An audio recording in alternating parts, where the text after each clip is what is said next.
Well, good evening, everyone. This is our second session with Brandon Green of Mission Funding Partners. He is going to give us a bit of a recap before he finishes up his presentation and then opens it up for discussion. But before we get started, let's just have a word of prayer. We're so grateful to the people you put in our lives, Lord Jesus, to help us figure out all the various tasks that are in front of us. And today, as we did a webinar for the Offering for Global Missions and talked about the new funding that's there for CBF, Butch and I were able to voice our encouragement and our excitement about this new day. There's a lot good in it, and so we're appreciative for that. But we want to learn how to do this job, and we want to learn how to do it well. So I ask that by your Holy Spirit, you not only open our minds to receive all that's going to be said, but that you lead and guide Brandon as he teaches us. So we give this over to you, Lord Jesus, and ask you to use this time to your honor and to your glory. Amen. Okay, Brandon, you were given an introduction in the last webinar, so I won't do it in this one. Go for it. All right. Good evening, everybody, and thank you for having me back again to kind of finish up what we started the last time and go over some of the questions that you might have, concerns, anything that you guys want to talk about. I know that I was given an introduction last time, but just as a reminder, I am the founder of Mission Funding Partners, and I really want to help you raise the support that you need by partnering with you and giving you the resources and the knowledge that you need to do that. At the end of the webinar, I'll give you, kind of some instructions on how you can reach me, where the MFP blog is, and all that kind of good stuff. This one's going to be much shorter than last time. We're not going to go, as far over as we did. Hopefully we won't go over at all. But I don't have a lot of content to go over. I'm just going to finish up what we started, and then it's really going to be more of kind of like a discussion, question and answer type thing. So what we're going to do today is very briefly go over what we talked about in part one of this training, just to really refresh your memory a bit in case you didn't get a chance to watch the recording of the last one. Then I'm going to finish up the content from last time, really discussing the basics of email marketing, which is a really important part of your marketing strategy.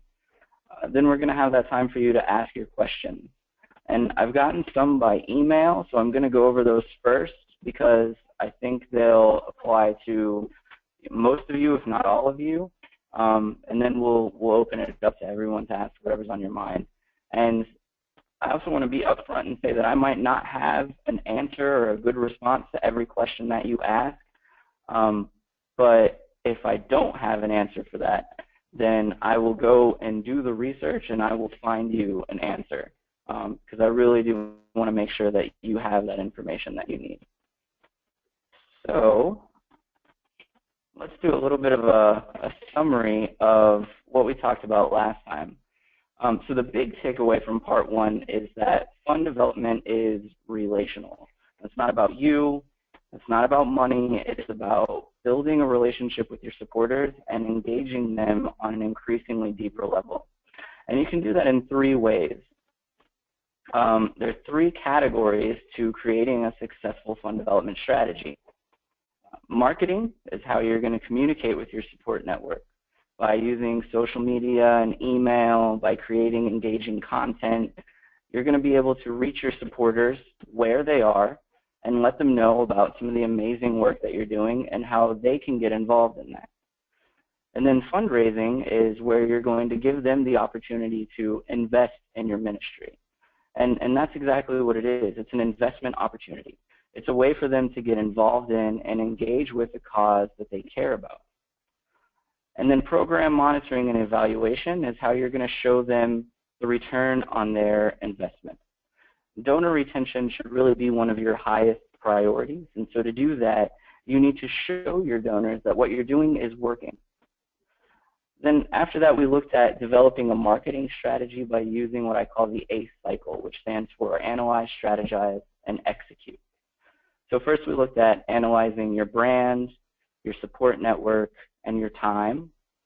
And then we discussed strategizing by creating purpose-driven goals, looking at the tools you have at your disposal, and you have many, like social media and email and all that different kind of stuff. And then creating an editorial calendar. And in the handouts, I gave you a sample template of an editorial calendar that you can use.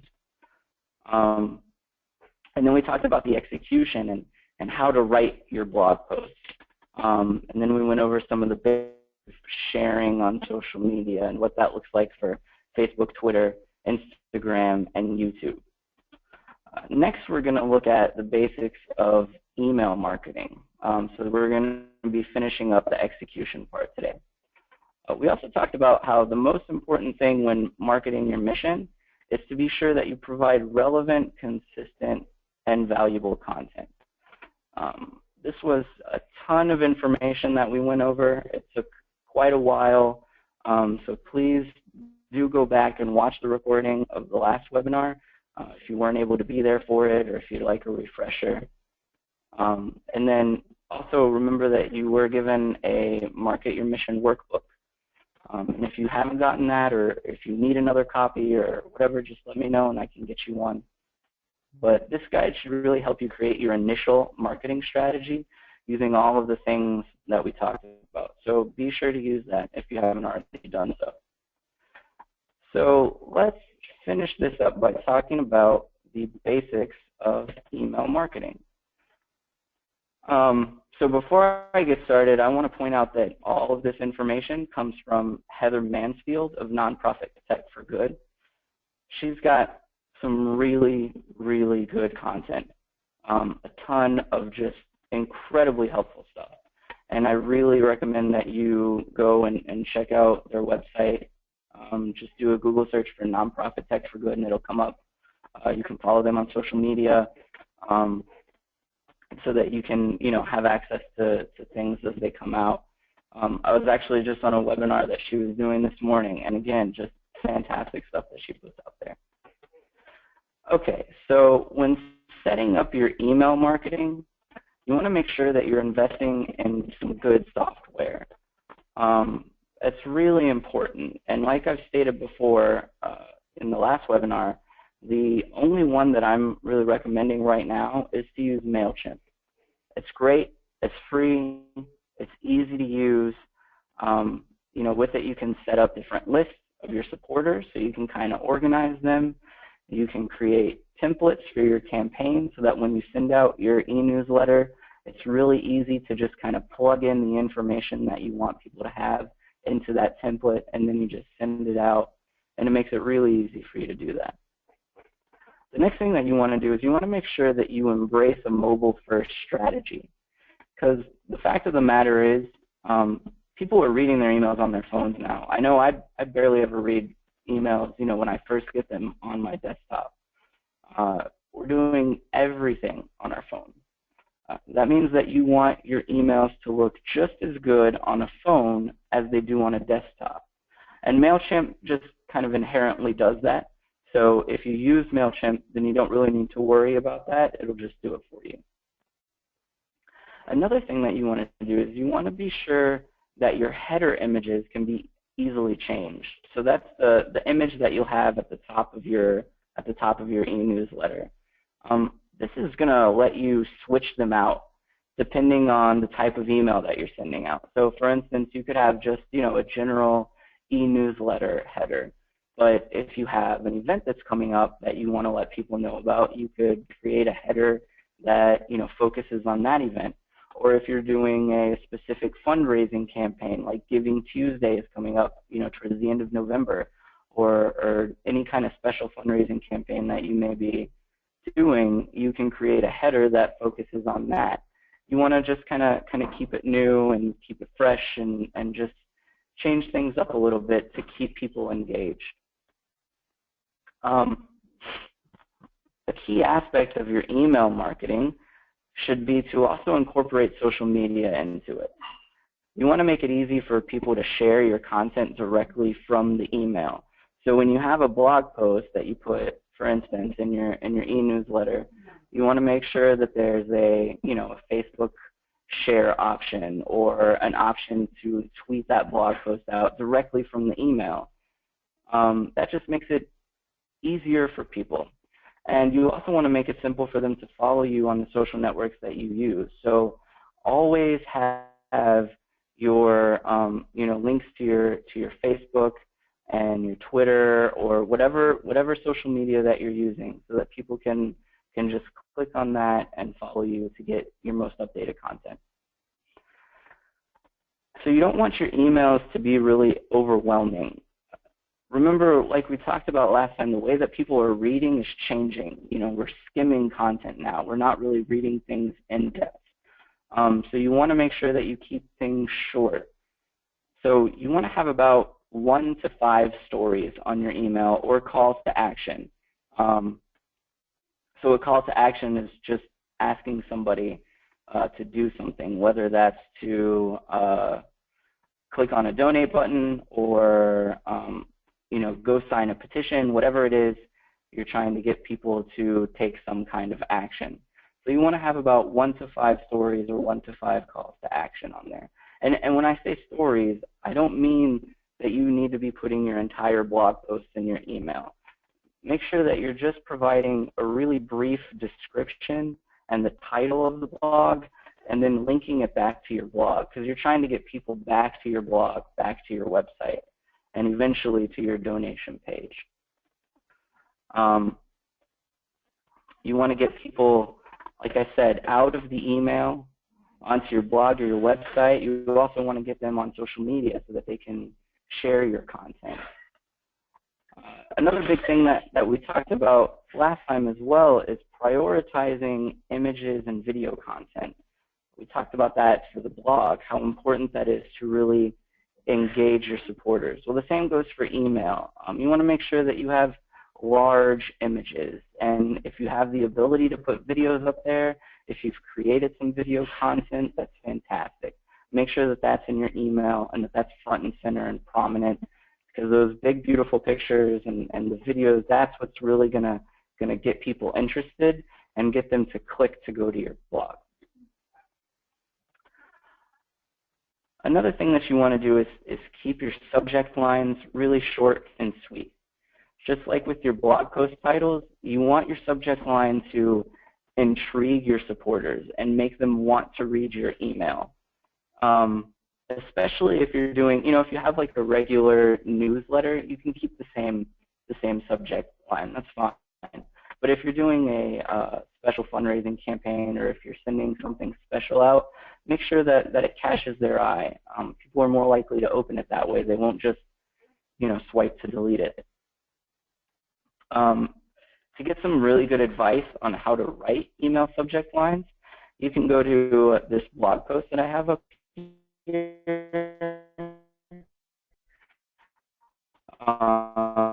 Similar to Mission. And so this gives you really, really good information on how to write subject lines for your email. And finally, the last thing that you should be doing is you should be looking at what others are doing in your field.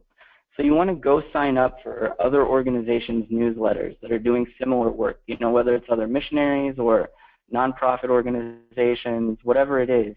You want to sign up for their newsletter so that you can get it and then be inspired by their work. You want it to inspire your creativity. You want to get ideas on how to improve what you're doing. You want to learn from them. That's an easy thing to do, to really kind of figure out how to make your email newsletter best work for you. So when you're going through the workbook, the Market Your Mission workbook, you'll see that the action step for this is to go ahead and set up a list and create a template in MailChimp. Because getting this ready on the front end means you don't have to worry about it later. You'll have everything ready to go when you're ready to start really marketing and putting content out there, when you're ready to send your first email newsletter. You've already got that template, you've already got the list, people have already signed up, and so you can just real quick plug your content in and then send it out. So those are some basics on setting up your email newsletter. So the next steps for your marketing plan are just to keep following your plan. Continue to execute. Keep creating and sharing that content. Keep following your editorial calendar. And then after you've done that, you're going to repeat the A cycle. So you're going to go back to analyzing. And you're not necessarily going to analyze your brand and your time and all of that because you've already done that. Remember, this workbook is really just your initial starting point. But what you're going to do is you're going to analyze what you've done and see where you stand. So you're going to look at what's worked and what hasn't worked. Because some things aren't going to work and some things will work better than others. And then you're going to create a strategy based off of that information, and then you execute that strategy. So, and then you just do that all over again. And that's why it's a cycle, because you have to keep going back, keep analyzing what you've done, because things change and people are engaged by different things. Just remember to kind of finish up on marketing here and to really, bring everything to a whole. Just remember that if you invest in your marketing, you're going to be able to build those really important relationships. And those relationships are what's going to help you grow your resources, which will then help you create the change that you want to see. So marketing is really key, really, really important. So now that that's finished, and I told you it was going to be quick, I really only had one thing to go over. I want to kind of go over some of the questions that have been asked via email and just kind of answer those. And then I'll open up the floor if you guys have any other questions.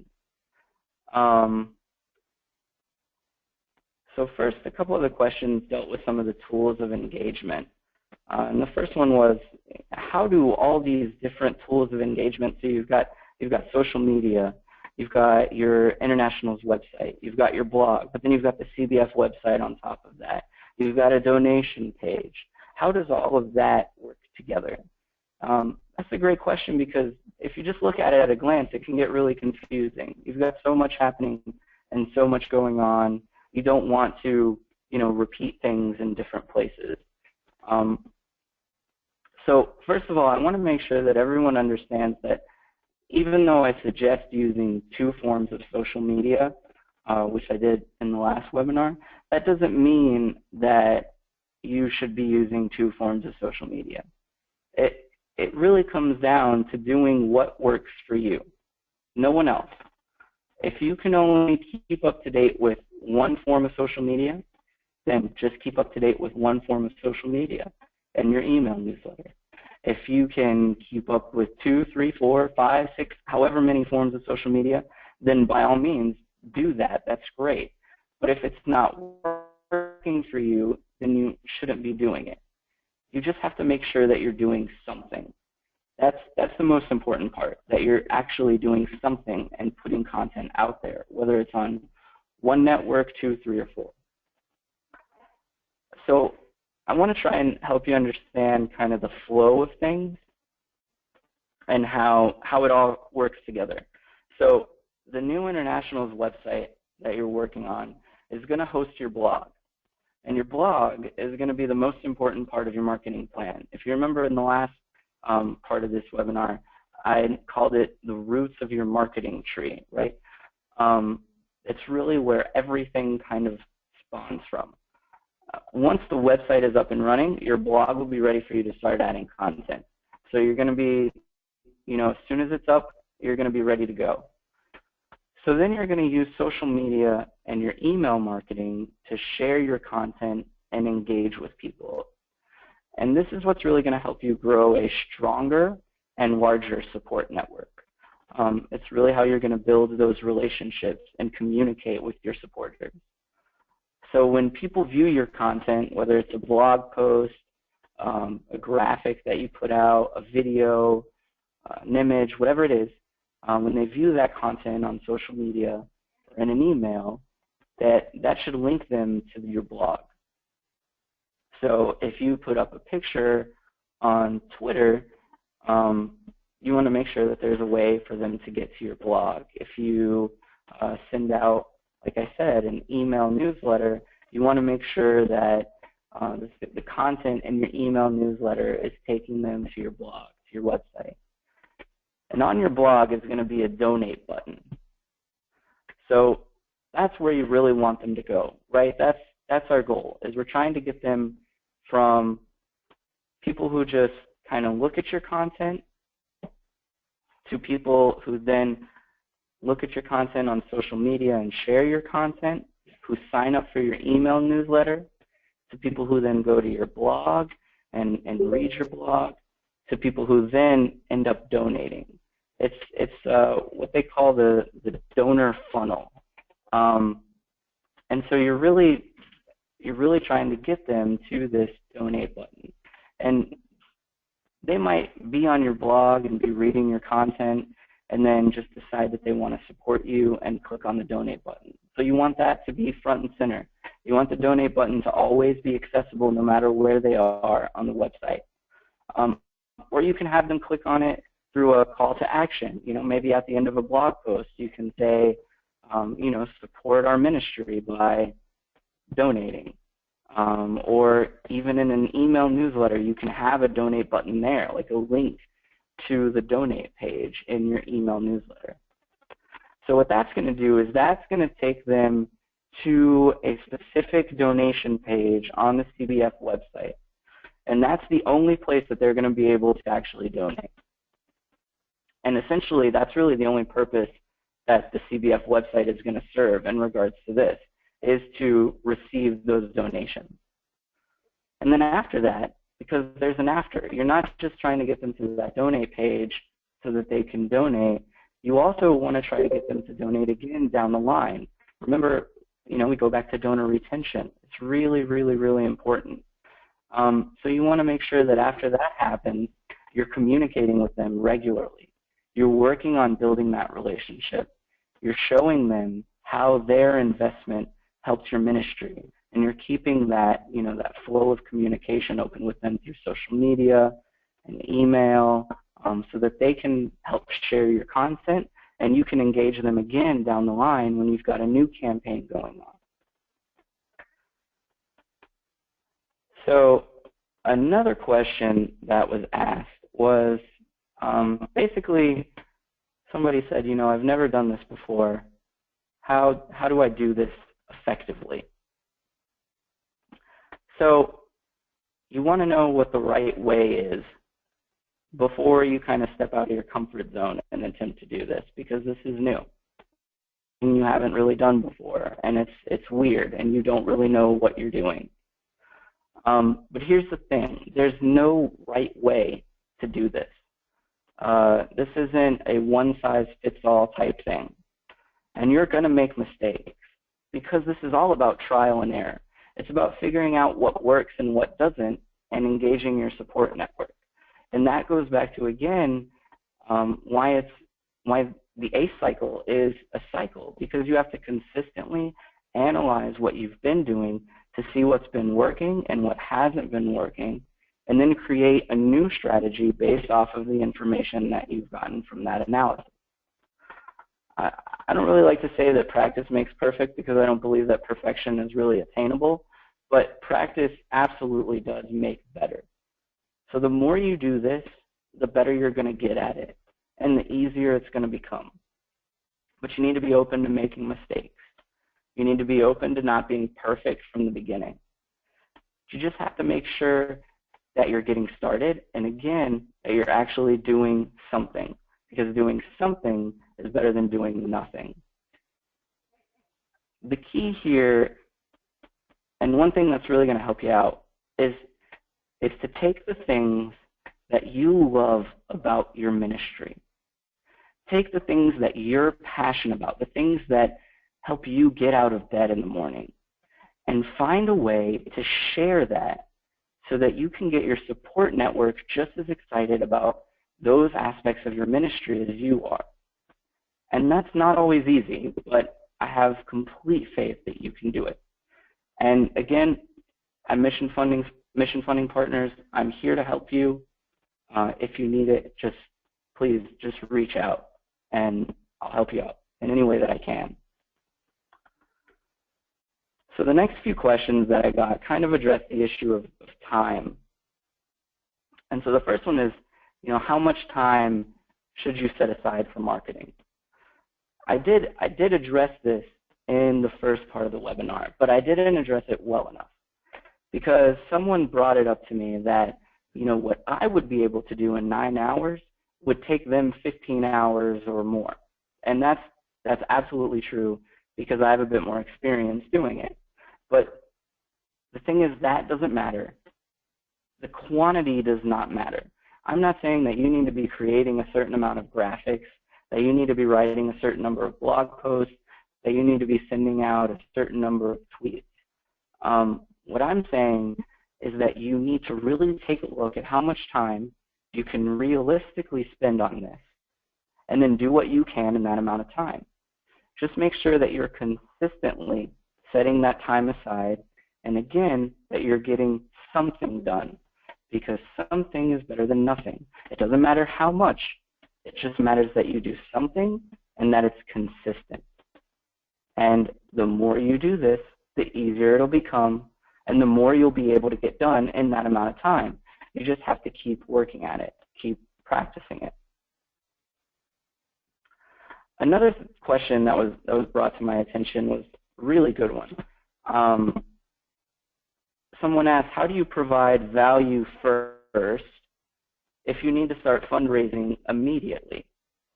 So from my understanding, you guys have a year to raise the funds you need for the next year, and then you have that year to raise the funds you need for the following year, and so on and so forth. And all of this starts in November. So come November, you have to start raising the funds that you have until, I think, like October of next year to raise the funds for that next following year. So if you only have a year to get the funds you need, you can't spare the time laying the foundation of valuable content to your supporters. You've got to start raising funds now.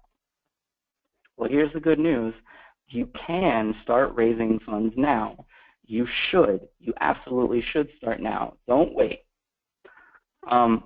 Remember that there are 3 categories of fund development. Marketing is just one of them. And then you have fundraising and monitoring and evaluation. And all of these need to be happening together for you to have a successful fund development strategy. So while you're marketing, you should also be monitoring and evaluating your programs. And you need to be fundraising. Now, fundraising, we're not really talking about this in this webinar, but fundraising can look like anything from writing grants, creating entire fundraising campaigns, or even just asking someone to click on your donate button. So the fact that you're going to have a blog with a donate button and the ability for people to donate on the CBF website, that's fundraising. And don't forget that you already have a network of support that you've been providing value to for, maybe years. And now you've got this really awesome new opportunity for them to engage with you and your ministry on a different level by donating. And then on top of that, you're going to be able to communicate with them on a more consistent and regular basis through your marketing.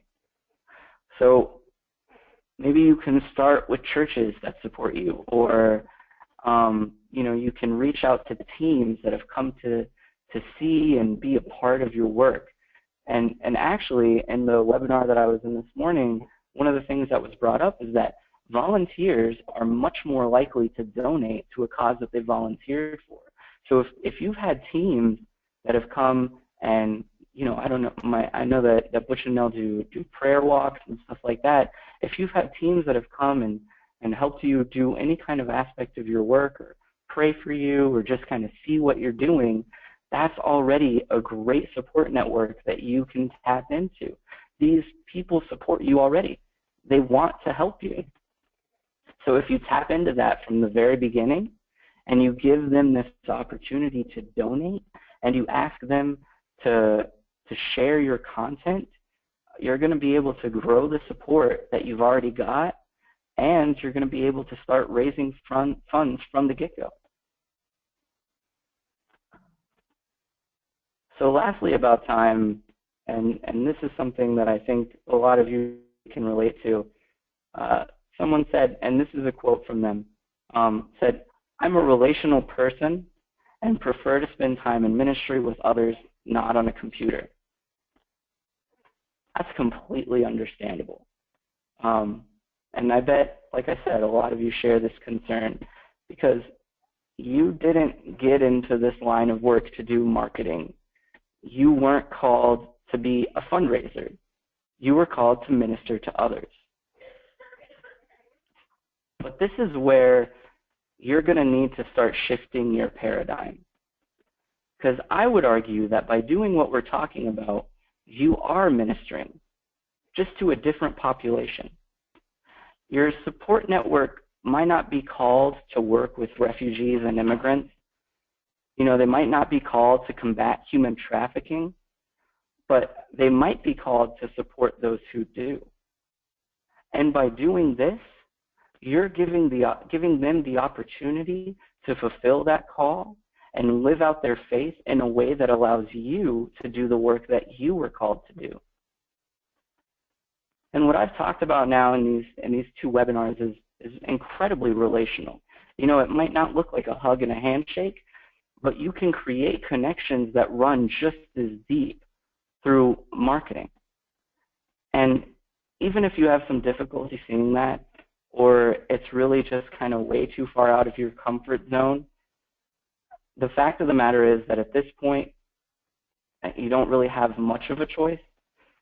You're going to have to start raising your own support in less than a month. And the methods I'm proposing have been proven to be sustainable ways to do that.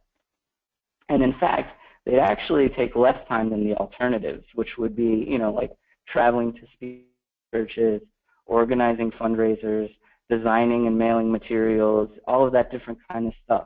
By marketing your mission using content as your driving force, you're going to be able to engage people and build relationships on a much larger scale and in less time than you would be able to with any of those different things. And I'm not saying that those things are bad, and they could be, you know, you definitely should go and speak if you can, and you should, you know, organize fundraisers if you can. But this is really a way that you can expand your reach and expand your support network and really communicate with your supporters on a very consistent level. And again, I'll reiterate, if you don't feel like you can give 25% of your time, then give 20% of your time. You want to make sure that you're giving yourself room to learn and room to grow. Just understand that your return is directly related to your investment. So the more you put in, the more you're going to get out of this. And it's not going to be easy because change is never easy. But you really have this awesome opportunity to get ahead of that change that's coming in just like less than a month and prepare yourself for it. So I really urge you not to go into this whole process with the idea that it's going to, you know, that it's not going to be worth your time, but to keep an open mind and to lean into it, to just go with it. Because if you do, I know that not only will your supporters thank you because you're giving them this new opportunity to engage with your ministry, but of course, the people that you serve will be thanking you as well. So those are all of the questions that I got via email. And before I open up the floor to everybody to ask whatever questions they have, I just want to, you know, kind of remind everybody to please connect with Mission Funding Partners. We're on Twitter at MissionFP, Mission Funding Partners on Facebook, and then you've got our email there and our website, missionfundingpartners.weebly.com. That's where our blog is going to be. And so we're going to have some really good resources up there. You know, just recently I put up an interview that I did with Spence Hackney, who's the guy who's working on your website right now. And Spence had some really, really great insight into fundraising and fund development and the importance of websites in that process. I'm also going to be sending out a brief kind of survey I'll probably get that to Nell so that she can send that out to you guys later on this week, asking what you thought of this webinar, what you thought of the content, and what resources and maybe educational material you think you might need moving forward, so that I can be sure that I'm providing you with the information that you need. So be on the lookout for that as well. So now, if you guys have any questions or concerns that you'd like to bring up, or Mom, I don't know how you want to do this. Yeah, we have about 6 or 7 people on. They can, I'm going to, wait a minute, Pat, I think I'm the one who has you muted. Okay, so I'm just going to let people jump in as they want to. What I will ask you to do is to mute yourself if you don't have a question, okay? I'm not going to keep everybody muted. I'm going to ask you to mute yourselves. Brandon, I have a question that has come up for me numerous times this week. I don't know that you would necessarily call it donor fatigue, but I obviously follow a lot of different organizations and organizations that I really believe in and participate in, and every single one of them has a donate button, and every single one of them has, did you like this? Give to us.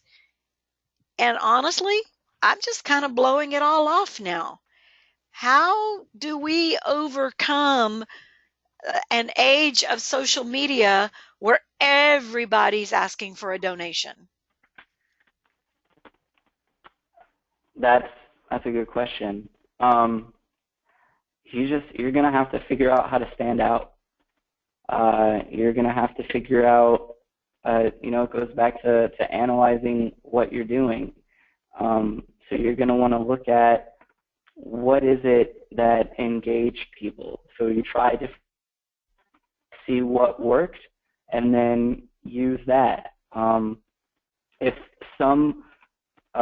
If you see something that appeals to you and that makes you want to donate to another cause, and all of those websites that you're looking at, or all of those nonprofits that are emailing you or whatever, if you see something that appeals to you and makes you want to donate, look at what that is, and see if you can kind of tap into that and use kind of what they're using.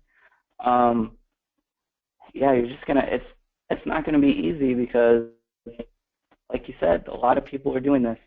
A lot of people are putting content out there, and that's why you need to really tap into that support network that you already have, because and all of these different organizations that are asking for support, you still have people that support you and that want to support you. And the last webinar, I didn't mention in this one, but in the last one I talked about the Pareto principle, or the 80-20 rule, which says that 80% of your revenue is going to come from 20% of your supporters. So you want to make sure that you're finding those 20%, and make sure that you're working on donor retention, because the people that do end up supporting you, those are the people that are more likely to support you again down the line. So all of that comes into play, and so really kind of trying to set yourself apart. I don't know if that was a good enough answer for you or not. Yeah, that's great. Others of you, if you have questions, unmute yourself and jump in there. Okay, of course I have a question. Brandon, my biggest concern, where I struggle the most in using social media, is I work with Muslims, I work with Hindu people. I mean, I have a beautiful story of watching a Hindu believer, a convert, come to Christ. But I don't feel I can put that out on social media with a picture for everybody to look at. And my second concern is not just sharing sensitive stories, but, I feel like these people that I have built blessed relationship with, I don't feel like it's really right to put their face out for some appeal. You know what I mean?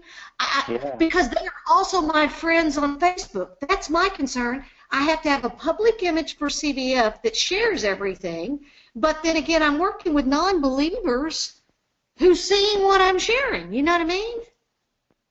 Yeah, absolutely. Um, so if you don't feel comfortable putting somebody's face out there, don't put their face out there. Obviously, confidentiality. You want to respect. You want to respect the people that you're serving. You want to respect your friends. So if you think that somebody might have an issue, and you don't want to put that out there, don't put it out there. Maybe ask them to make sure it's okay. But also, you don't have to put a picture of, a person. You could put a picture of something that represents Islam. Right. If you have a story of a Muslim, becoming a believer in Christ, you can put a picture up there of, you can, with graphic design, you can create a lot of really cool different things, but something as simple as just putting a picture up there of the crescent, right? You could do that, and that just kind of would be a little bit intriguing to people. So not every picture has to be a picture of, somebody that you're working. If you have a larger class, and your class, maybe it's an ESL class. I don't know if a lot of people would be upset with you putting a picture of them as a class on social media, and they might be. So make sure that you have that conversation beforehand. But that's something that just you got to kind of play it by ear and figure out what's going to work for you, what's going to work for them, because you're right. You absolutely don't want to betray anybody's trust.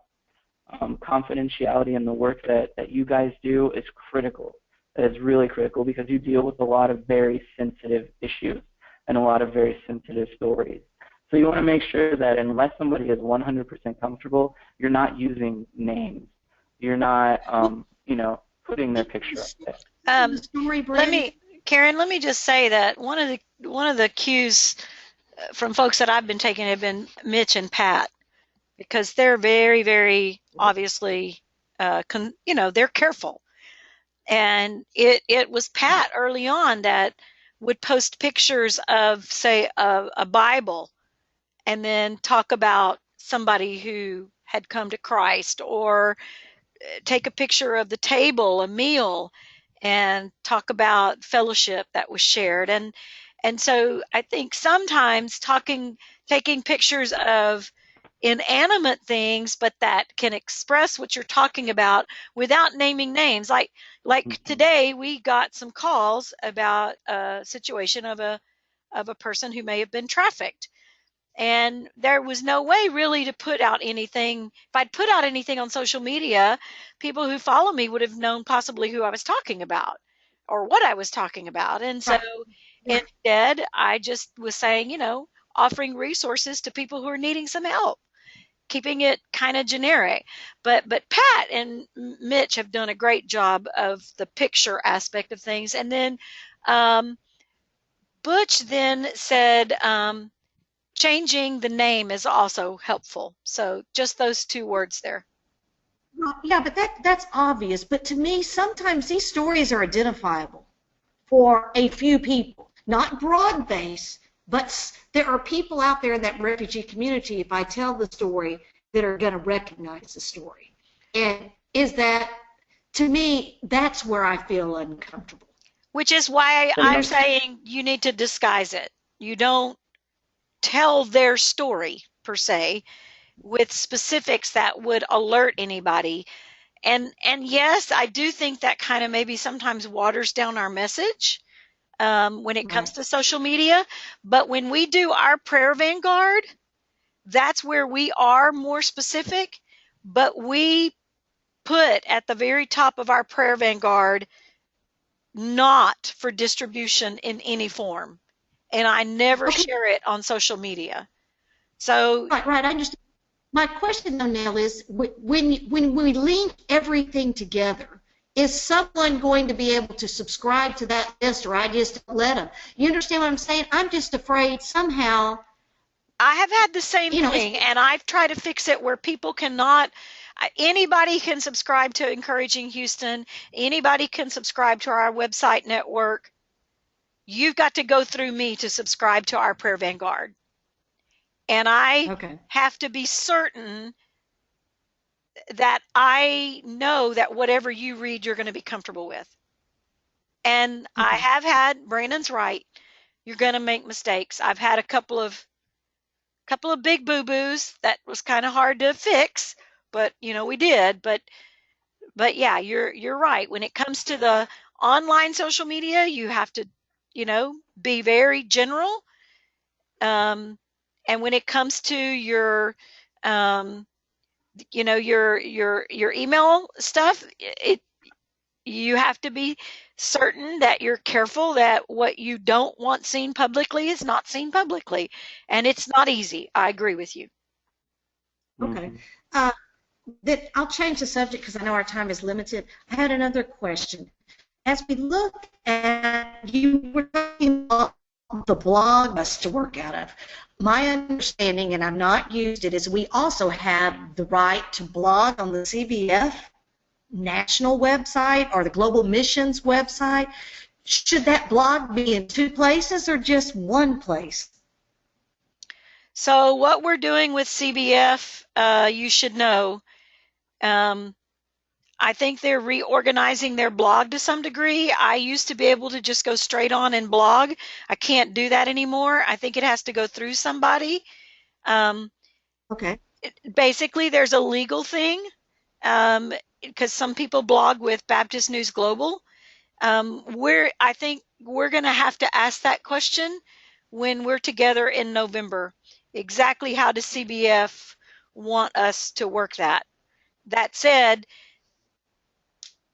Baptist News Global and CBF has agreed that all the blogs can be in multiple places. We just have to observe their rules about it. Okay. When we're looking at the CBF National, and I did write Brandon about this only today, so I'm just saying he didn't have access to really look at it and evaluate this, but I thought for us as a discussion, I am not finding that much from CBF National or Global Missions, whichever one, that I am able to retweet, tweet, or share, or, I am finding, am I missing things? Am I not in the right place? But to me, I don't find it easy to tell the global mission story because I don't see their part in feeding that to me. Can you help me anywhere? Brand, you want me to respond to that? Yeah, because like Karen said, she did ask me about that, but I did not have a chance, and I haven't followed CBF at all on social media or anything, so I really don't know what they're doing. Okay, so what I do, Karen, is, and I don't do it now as much as I did just because my own personal social media, Brandon was talking about the time equation. And so I've been more Oh, focused on me and our ministry here rather than CBF in general. Okay. But what I used to do on a regular basis, and by that I meant at least once a week, I would scroll through the CBF blog and I would see if there was any blog that had to do with CBF internationals in any way. Um, okay. and that would have included, people like Missy Ward Angala and others. I have narrowed that down in the last few months to blogs only written by our team. And as each of us take on our own social media, I'll be narrowing that down even more. I won't be looking for all of y'all's blogs. So that's one place I go. On the offering for global missions, if you go to that web page, there is a specific place for resources. Um, and it is in my strategy now to begin more methodically tweeting, sharing, giving links to those resources. Spread out, not all in a day or a week, but there's a specific place for it. And what I used to do with you guys and what I'll do with CBF is, and this goes to Brandon's calendaring, um, I'll have a day of the week where I will tweet or put out a CBF resource. I'll have a day of the week where I will put out a Okay. But as resource far by us. But you have to go to that page and you have to sift through the resources. Okay, no, I understand. I mean, I appreciate that. That's helpful for me to know. I think part of my question, though, is shouldn't shouldn't it already be going out there and us being able to share it ourselves? Why are we creating content? You understand what I'm asking? You mean Maybe I'm you asking mean the as wrong. far as CBF and what they put out there? Right. I Yeah, mean, you what have I'm to saying. follow at CBF Info on Twitter, Cooperative Baptist Fellowship Right. on Facebook, CBF, I mean, I've got, Cooperative Baptist Fellowship on Instagram. And if you follow them and you watch your feed, they'll pop up in it. Sometimes what well, I okay. do is I go to Facebook and I plug in Cooperative Baptist Fellowship and see if there's any content there that I want to share. But you have to look for it. Okay. Well, okay, no, I get that part. I guess my question is, and maybe it's not appropriate here, but I was trying before I made a fool of myself at the big meeting to say, you know, I share a lot of, Nell, what you share. You know, if you had a pretty picture and I think it's dealing with internationals in general and it would be helpful to share again, I share it. I don't find those coming from CBF. Nell, Are they there? And I'm Yeah, Butch is saying something. today on the webinar, that lady from Kentucky, she said that she was pulling stuff off regularly from someplace on the CBF website. Do you remember that? For mission moments weekly Yeah, and different it things like was that. it was the resource part that I told you about on the offering for global missions because it has all the videos and things that can be handed out, et cetera, et cetera. And then the other place that she goes to are the CBF field personnel pages. But yeah, that's what I was saying was where she went. right. Okay, Karen's then that. right. I agree, Karen. I think there should be more probably out there that CBF should be putting that we could just pull right straight off. That's what you're saying, right? Right. I guess my question is, if we're being asked to do this, and I'm not opposed to it, I'm just saying let's make it a smooth. I appreciate what you put out, Nell, because it gives me the opportunity in a busy day to click share, and there we go, and at least I've gotten word out there. Do you understand what I'm saying? And I don't I find think that what from the organization. it sounds to me, Karen, what you're saying is that you want uh, more content that's shareable, not necessarily resources, but more like graphics with stats and images, stuff that really just kind of pops. Because there's a difference between sharing a brochure, sharing a 15-minute video, and sharing a graphic that you can quickly look at and get a cool stat. Is that what you're saying? That, and it would be a picture with a short story or anything, because truthfully, I mean, there's some things I like. I do share some of the predatory lending stuff or some of the other, but that's not really global missions. Do you understand what I'm saying? I don't see from the global mission side, we have much being put out there that I would be able to share. Well, I think that is a good thing to bring up at our meeting, but I would make note Mm-hmm. that a lot of mission organizations have people that do nothing but social media for that purpose, and CBF does not have that person. Um, I And mean, that's Karen, you and I have key. talked about this. That's one of the reasons, I had to say, okay, moving into this new day, I can't keep doing all the social media for all of us because of the time consumption. I need to focus I on lost what you. we need to do. Um, so it's a good thing to bring up at our meeting, I would say.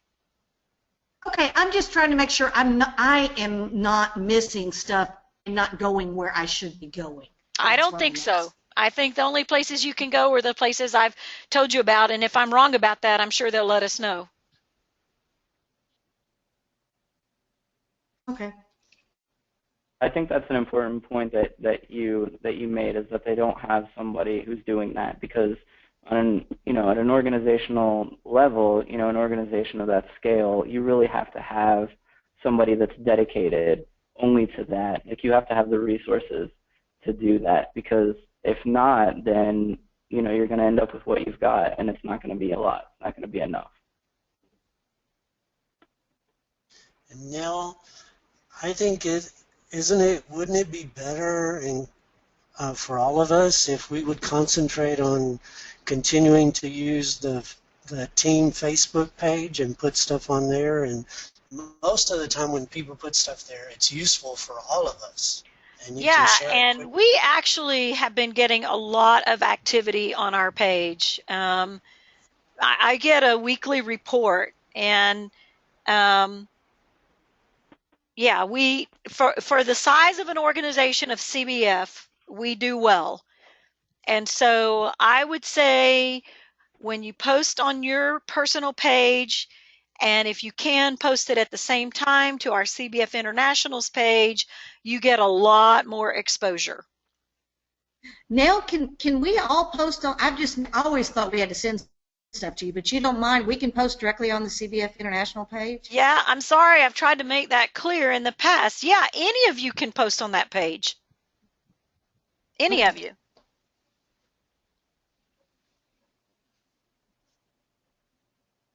You're going to want to be careful, though, in doing that. You don't want to have, for instance, one person that is posting a lot of stuff, and then, someone else who can only get one post out there. You're going to want to make sure that it's kind of, because, yeah, you don't want it to just look like one person is running the page. If it's a team page, you want to make sure that you share the exposure.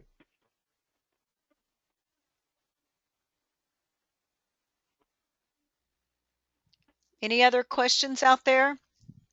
Pat, Sue?